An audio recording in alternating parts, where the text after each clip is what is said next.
మనం చూస్తున్న ఈ ప్రపంచంలో మనం చూస్తున్న ఈ ప్రపంచంలో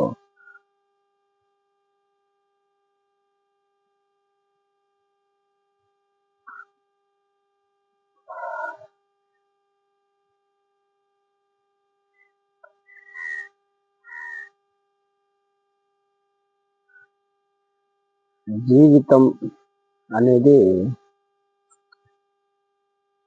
ఒక విచిత్రమైన బ్రతుకు. జీవించడం అనేది చాలా విచిత్రమైన, పేదవానికి చాలా సాహసంగా ఉంటుంది.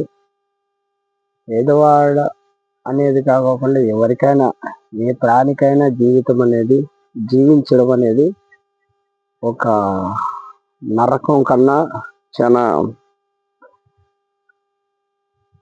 జీవించి ఉండడం అనేది, జీవితం అనేది చాలా నరకంగా, చాలా నరకంతో కూడుకొని ఉంటుంది. ఏ ప్రాణికైనా,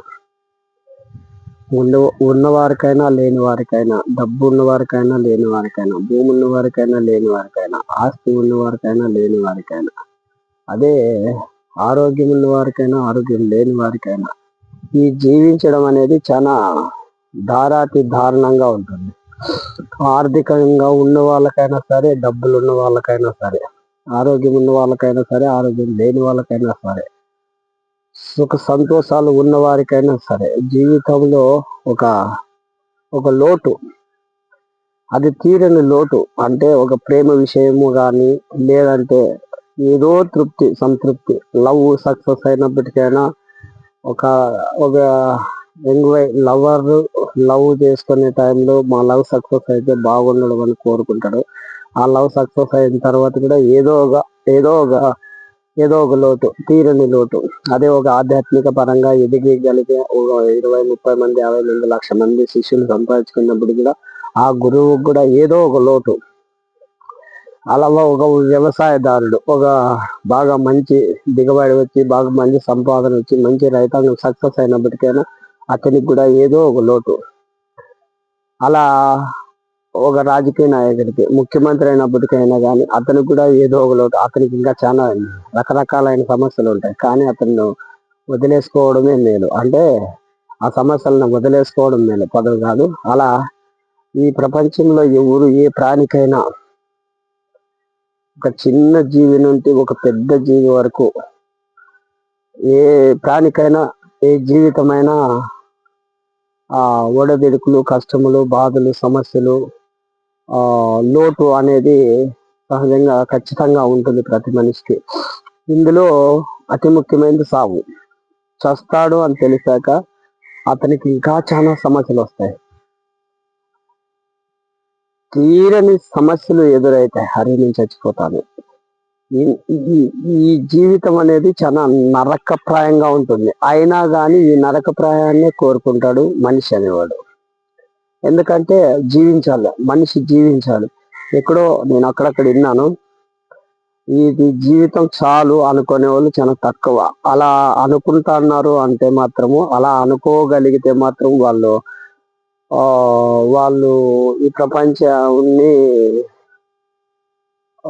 ఈ ప్రపంచం వదిలేస్తే ఇంకేమి లేదు కదా. మనకి ఈ ప్రపంచంలో అయితే కళ్ళకి, చెవులకి ప్రతి ఒక్కటి కనపడుతున్నాయి, వినపడుతున్నాయి. కాబట్టి మనం జీవించేదానికి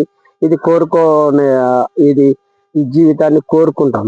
ఇంకా కొంతమంది తెలుసో తెలియకో, లేకపోతే వాళ్ళకి ఏమో అనిపిస్తుందో ఏమో, ఎన్ని జన్మలు ఎత్తినా మనిషిగానే పుట్టాలి, ఎన్ని జన్మలు ఎత్తినా ఇదే భార్య, ఇదే పిల్లము, ఇదే కొడుకులు, తల్లిదండ్రులు కావాలని కోరుకునే వాళ్ళు కూడా చాలా మంది ఉన్నారు. అదే ఈ జీవితం మాకు చాలు అనుకునే వాళ్ళు కూడా చాలా మంది ఉన్నారు. అంటే ఆర్థికంగాను, సెక్స్ పరంగాను,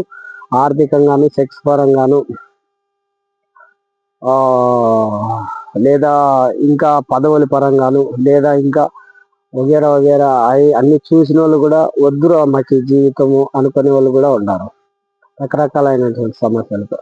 అయితే ఈ లోటు ఏమిటి? మనిషి ఈ జీవితం ఈ లోటు నుండి బయటపడే అవకాశం ఉందా లేదా? అసలు ఆధ్యాత్మిక పరంగా వెళితే మాత్రము ఏమన్నా దాంట్లో సొల్యూషన్ ఉందా అంటే అందులో సొల్యూషన్ ఏం మాత్రము ఎక్కడా కనపడలేదు. ఎందుకంటే నాస్తికులు ఒక పక్క, ఆస్తికులు ఒక పక్క. నాస్తికులు కూడా దేవుడు కనపడ్డు, వినపడ్డు, రూపం లేదు, ఆకారం లేదు, అసలు దేవుడు అనేవాడు ఎవరికి కనపడ్డు అని కూడా చెప్పుకుంటాడు. ఇంకా నాస్తికులు కూడా సేమ్ వాదన. అలా వెళితే నాస్తికులు ఆస్తికులు ఒకటే వాదనే అంటున్నారు. అయితే శ్రీరాముడు, మహమ్మద ప్రవక్త, యేసు ప్రభు వీళ్ళైతే కనపడతారు, వినపడతారు, వాళ్ళు చూసిన వాళ్ళ ఆకారాలు ఇవి ఉన్నాయి. ఇంతవరకే ఓకే దేవుళ్ళు. దాని తర్వాత ఈ సృష్టికర్త అయినటువంటి వాడు మాత్రము ఎవరు ఎక్కడే గాని నేను సృష్టికర్తను చూసినాను, నేను ఈ అనంత విశ్వాన్ని సృష్టించే దైవాన్ని నేను చూశాను అని చెప్పుకొని ఇన్ని కొన్ని కోట్ల సంవత్సరాల నుండి ఈ సృష్టి ఎప్పుడు స్టార్ట్ అయిందో అది ఊహించడం అది అక్కడ ఎండ్ అంతే. అక్కడ మనకి పోలేము. అక్కడికి ఇంకా మన లాస్ట్ ఆ బ్రెయిన్ అక్కడ ఆఫ్ అయిపోతుంది. అయితే మనం మాట్లాడుకునే దానికి మాత్రం మాట్లాడుకోవాల్సి ఉంటుంది. అక్కడికి వెళ్ళేదానికైతే కాదు. అయితే అక్కడ వెళ్ళి ఆడ స్టార్టింగ్ అనేది కూడా మనం ఊహించలేము, గ్రహించలేము కదా. అక్కడికి లాక్ అయిపోతుంది మన బ్రెయిన్.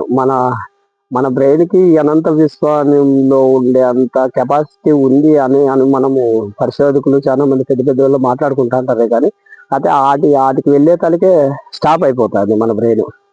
అయితే ఈ సృష్టిని ఎవరు సృష్టించారు, ఈ చావు ఏమిటి, ఈ చావుని దాటి అవతలి ఏముంది, ఈ అతి ముఖ్యమైన ఇప్పుడు ఖురాన్, బైబిల్, మహాభారతం, రామాయణము, భగవద్గీత అని మనము దేవి పురాణము ఇలా అనేక రకమైనటువంటి సృష్టి గురించి అడిగితే వాళ్ళ ద్వారాలో వాళ్ళు చెప్పుకుంటున్నారు.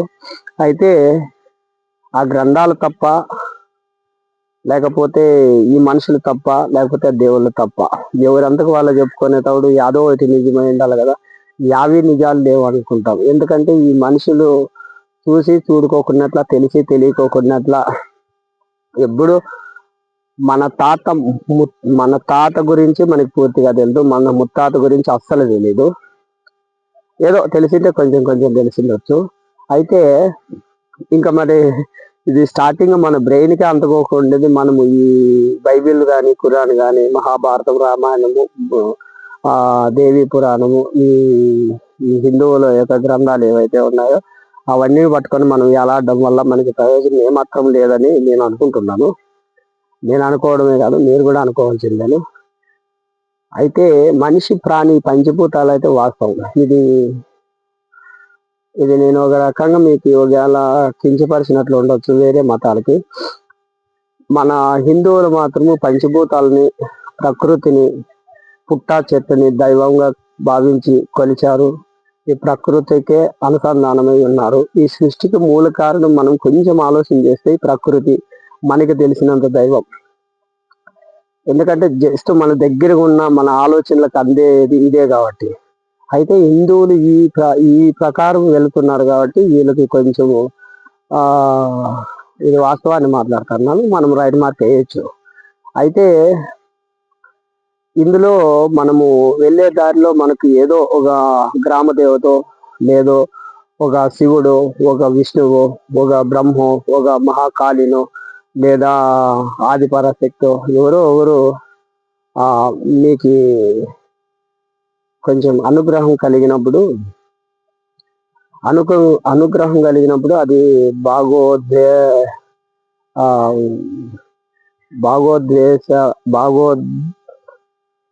మనకి ఆ అనుగ్రహం కలిగినప్పుడు మనం భావాలకి అంటే ఈ యొక్క ఈ బ్రెయిన్ ఏదైతే ఉందో, ఈ మనసు ఏదైతే ఉందో, అప్పుడు మాత్రం మనము దానికి లోనయ్యి మనము ఆ అనుగ్రహం కలిగినప్పుడు మనము ఆ స్థితిని నిలబెట్టుకోలేకపోవడం అనేది, ఆ స్థితిని మనము గ్రహించడం అనేది కానీ ఉండదు. ఎందుకంటే వాళ్ళ అనుగ్రహం కలిగినప్పుడు మన చుట్టూ 10 మంది చేరుతారు. అప్పుడు వాళ్ళ చుట్టూ వాళ్ళ రీతిలో వాళ్ళ పరంగా వెళ్ళిపోతుంది మనకి ఆ ఆలోచనలు అనేటివి, ఆ భావాలు అనేటివి. అవి ఆ స్థితిని మనం నిలబెట్టుకోగలిగినట్లయితే మాత్రము ఈ సృష్టికి మూల కారణమైనటువంటి ఆ దైవ శక్తి ఏదైతే ఉందో మనం గ్రహించగలుగుతాము, మనం తెలుసుకోగలుగుతాము. అలా ఆ రీతిలో వెళితే మాత్రము ఖచ్చితంగా మనము వెళ్ళగలిగే అది స్టార్టింగ్ ఎండింగ్ ఎక్కడైతే ఉందో అదంతా కూడా మనం తెలుసుకునేదానికి ద్వారాన్ని మనకి ఒక రూట్ ఏర్పడే అవకాశాలు అయితే ఉన్నాయి. ఈ విషయంలో నేను కొన్ని ఏళ్ళుగా నేను అనుభవంతో చెప్తున్నాను. కాబట్టి మీకు ఎవరికైనా సరే, మన హిందువులకి ఎవరికైనా కానీ ఏ దేవత అనుగ్రహం, గ్రామ దేవత కావచ్చు, ఏ గ్రామ దేవత అయినా కావచ్చు, లేదంటే మన పురాణాల్లో ఉన్న దేవతలైనా కావచ్చు, మన రామాయణం మహాభారతం ఇతిహాసాల్లో ఉన్న దేవతలు కానీ, మన యొక్క హిందువుల యొక్క మనకి దగ్గరగా ఉన్నది ప్రకృతి పంచభూతాలు, అష్టదిక్పాలకులు, ఈ అనంత విశ్వము దగ్గరగా ఉంది కాబట్టి మనం దాన్ని ఆలోచనలో పెట్టుకొని పోతున్నాం. కాబట్టి నేను చెప్పేది ఏంటంటే, మీకు ఈ స్టార్టింగ్ అనేది ఏదైతే ఉందో ఆ స్టార్టింగ్ మీరు ఖచ్చితంగా గ్రహించగలిగే మనకి లైన్, మనకి ఒక కీలకమైన ఒక స్థితిని ఏర్పాటు చేస్తుంది. కాబట్టి మీరు అలాంటి ఈ గ్రామ దేవతలు కానీ, లేదంటే ఒక బ్రహ్మ విష్ణువు కానీ, లేదంటే ఒక మహాకాళి కానీ, ముత్యాలమ్మ, ఎల్లమ్మ, పోసమ్మ, దుగ్గమ్మ, నల్లమ్మ, ఇంకా వగేరా వగేరా దేవతలు చాలా మంది ఉన్నారు. మనకి 33 కోట్ల దేవతలు ఏమో అంటారు పెద్దలు. అలాంటి దేవతలు అనుగ్రహం మీకు కలిగినప్పుడు ఆ స్థితిని నిలబెట్టుకునేదానికి, ఆ స్థితిని నిలబెట్టుకొని మీరు ఏదైతే మనకి ఆలోచన, ఈ చావు పుట్టుకుల అవతల ఏదైతే కాలం కానీ, లేదంటే ఏదైతే ఉందో, ఏదైతే దైవం అనేదో, లేకపోతే స్వర్గం అనేదో, లేకపోతే ఇంకోటి మనకు ఆలోచనలకి, మన ప్రపంచంలో ఆలోచనలకి చావు పుట్టుకు అక్కడ వెళ్ళలేవు కాబట్టి ఆలోచనలు అయితే అక్కడ అవతలకి వెళ్ళే ఆలోచనలు ఎక్కడ స్టార్ట్ అవుతాయంటే, మనకి ఈ అనుగ్రహము, ఏ దేవతలుంటైనా అనుగ్రహం కలిగి ఆ స్థితి ఏర్పడుతుంది చూడు. ఇప్పుడు మామూలుగా మన భక్తి కన్నప్ప సినిమా చూసినప్పుడు, భక్తి ప్రహ్లాద సినిమా చూసినప్పుడు, లేదంటే ఇట్లాంటి ఎవరన్నా ఒక భక్తి స్థితులు మనము గ్రహించగలిగినప్పుడు వాళ్ళ స్థితులు ఉంటాయి చూడు. ఆ స్థితిని గ్రహించగలిగినట్లయితే ఆ స్థితిని ద్వారా మనం వెళితే మనకి అసలు సిసలైనటువంటి మార్గము మనకి దొరుకుతుంది. ఇది ఎంత మాట్లాడుకున్నా మనం ఆ స్థితిని అయితే ఎప్పుడైతే మనము ఆ స్థితిని మనం ఎప్పుడైతే గ్రహించగలిగి ఆ స్థితిలో ఉండేదానికి మనం ఎప్పుడైతే మనము ఒక ప్రణాళికలు ఏర్పాటు చేసుకుంటామో, అలా ప్రణాళికలు ఏర్పాటు చేసుకున్నప్పుడు మళ్ళా ఆ స్థితిని ఎప్పుడు నిలబెట్టుకునేదానికి సమాజంలో మనం ఆర్థికంగా బాగుపడాలి, ఆర్థికంగా కొంచెం నిలదొక్కోవాలి. అలా ఆర్థికంగా కొంచెం నిలదొక్కొని మనము ఇక్కడ ప్రపంచాన్ని ఒక 70% మనము ఈ ఆర్థిక భార్య పిల్లలు ఈ సమాజము ఇంకోటి ఇవన్నీ దృష్టిలో పెట్టుకొని, నాకు ఈ మధ్య కాలంలో అనుభవమైనది ఒక విషయం ఉంది. ఆ విషయం ఏమిటంటే, మనము సమాజానికి చెడు చేయొద్దు, అయితే ఆ చెడునే ఎదుర్కోవాల్సిన పరిస్థితి మనం తెచ్చుకోవాలా. నువ్వు సమాజానికి చెడు చేయకోకుండా ఆ చెడు ప్రభావం ఎలా ఉంటుందని మనము గ్రహించగలిగేదానికి మనకు అనుభవము ఖచ్చితంగా ఉండాల్సి వస్తుంది.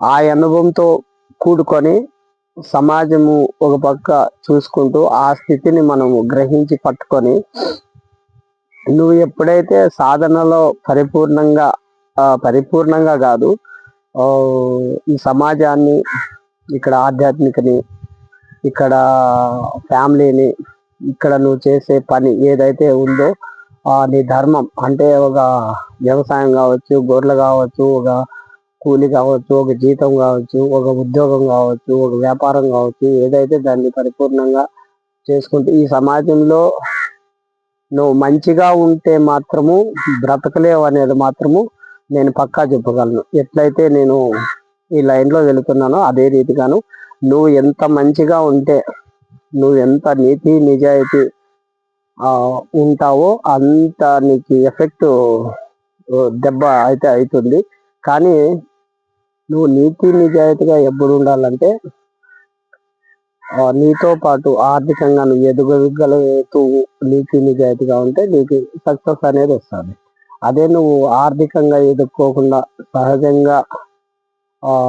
సహజంగా నువ్వు ఆ ధోరణిలో వెళితే మాత్రము నువ్వు ఎదగలేకపోయావు. అంటే నువ్వు ఆ సత్యాన్ని, ఆ నీతిని, ఆ ధర్మాన్ని నువ్వు సమాజంలో ప్రకటించుకోలేము. కాబట్టి దానికోసం నువ్వు చేయాల్సిందంతా ఏంటంటే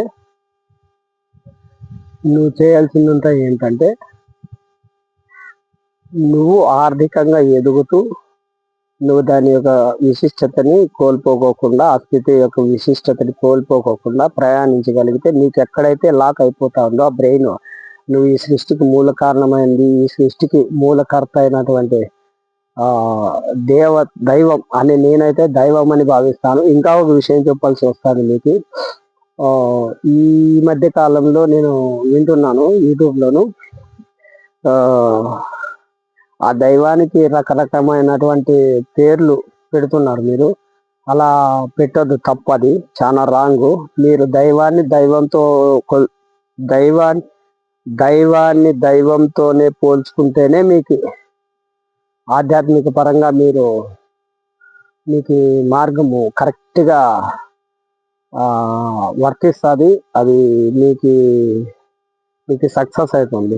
ఆ దైవాన్ని సైన్స్తో పోల్చుకొని, ఇది సైన్స్ ఎప్పుడో చెప్పింది, ఏవేవో పదాలు వాడుతూ అంటారు, నాకు ఆ పదాలన్నీ రావు.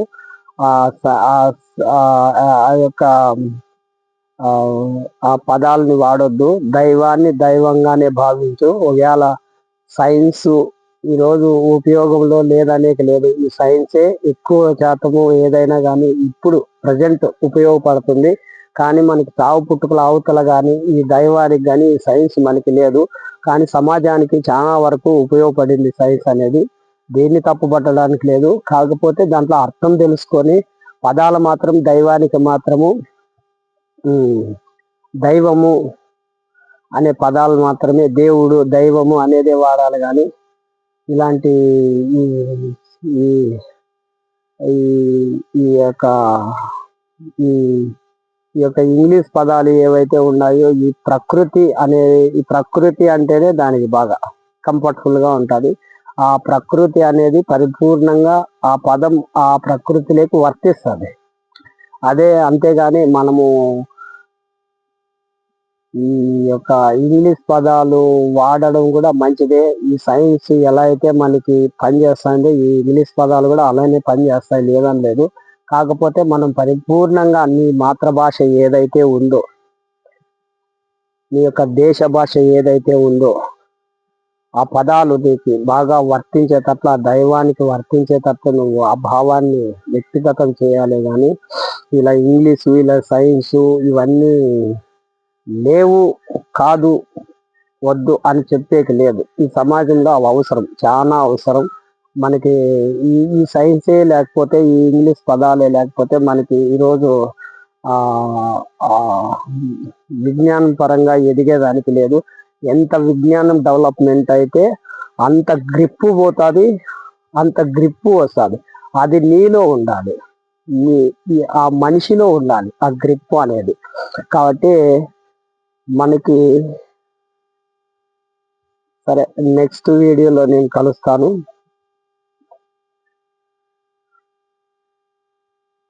నా వీడియోలు కొంచెం లోతుగా ఉంటాయి,